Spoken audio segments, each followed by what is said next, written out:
కర్నూలు జిల్లా ఓరుగల్ మండలం ఓరుగల్ పట్టణంలో మన తెలుగు విధాన రూపంలో కట్టించినటువంటి దేవాలయము జీవేశ్వర స్వామి దేవస్థానం అని చెప్తారు. అయితే ఇక్కడ విశేషం ఏమంటే ఒకే గర్భగుడిలో త్రిమూర్తులు ప్లస్ అమ్మవారు ఉండడం చాలా విశేషము. ఆ త్రిమూర్తులు కూడా మనం ఒక్కొక్కరిని దర్శనం చేసుకుందాము. ఇక్కడ స్వామి వచ్చేసి బ్రహ్మదేవుడు. మనకు బ్రహ్మదేవుడు అనడానికి ఈ చేతిలో జపమాల, ఈ చేతిలో వేదాలు. స్వామి ఇక్కడ బ్రహ్మదేవుడు. అలాగే ఇక్కడ విష్ణుమూర్తి చక్రము, శంకు. విష్ణుమూర్తి ఇక్కడ ఈశ్వరుని పూజ చేసే విధంగా మన బ్రహ్మసూత్రం విష్ణుమూర్తికి ఎదురుగా ఉన్నది. తర్వాత అక్కడ అమ్మవారు. బయటికి వెళ్తే కాలభైరవుడు,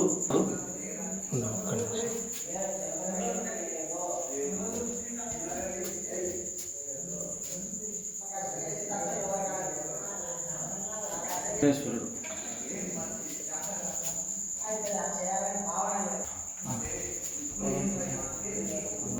ప్రసాదం ఇవ్వండి.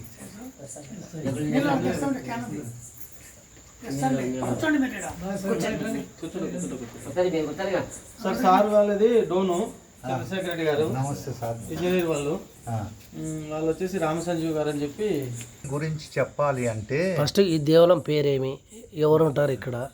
ఈడ జీవేశ్వర ఈ దేవాలయం పేరు జీవేశ్వర స్వామి. ఓకే. ఈ జీవేశ్వర స్వామి యొక్క శంకరాచార్యులు ఒక ఒక ఒక ఒక ఆయన అద్వైత సిద్ధాంతి. మనకు అద్వైతాన్ని తీసుకొచ్చి 52 రాజ్యాలలో తిరిగి ప్రచారం చేసినటువంటి మహానుభావుడు. అట్లా ప్రచారం చేస్తూ కూడా 6 మతాలను నిలబెట్టగలిగినటువంటి 6 మతాలు కలిగినటువంటి షణ్మతం, ఆ షణ్మత స్థాపకుడు అయినటువంటి శంకరాచార్యుల యొక్క షణ్మత స్థాపకాన్ని బాగా అవలోకించి ఆపోషణ పట్టినటువంటి మహానుభావులు ఈ దేవాలయ నిర్మాణాన్ని చేసినారు.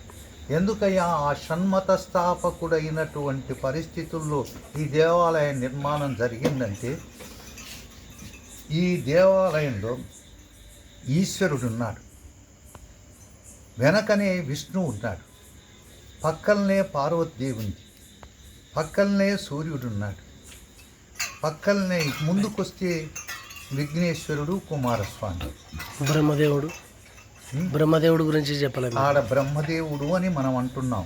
బ్రహ్మదేవునికి పూజ లేదు, ఆయన సూర్యుడు. ఆ బ్రహ్మదేవునికి దేవాలయాల్లో పూజ లేదు. ఆ షణ్మత స్థాపకత్వంతో ఉండిన దేవాలయము మన భారతదేశంలో ఎక్కడైనా చూడండి.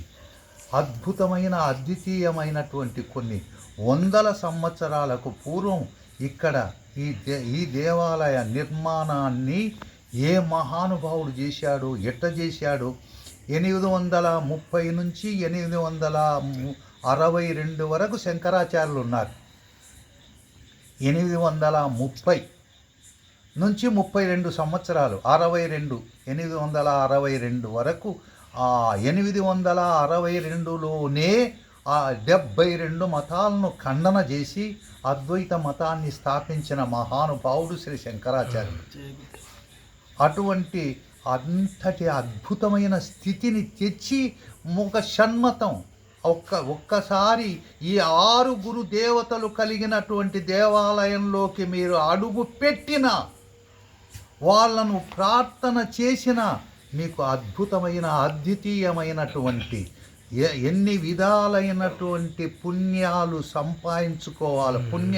పుణ్యాలను మనం తీసుకోవడానికి, మన కోరికలు తీరడానికి, మన ఆశలు నెరవేరడానికి ఈ షణ్మత స్థాపనను చేసినాడు శ్రీ శంకరాచార్యులు.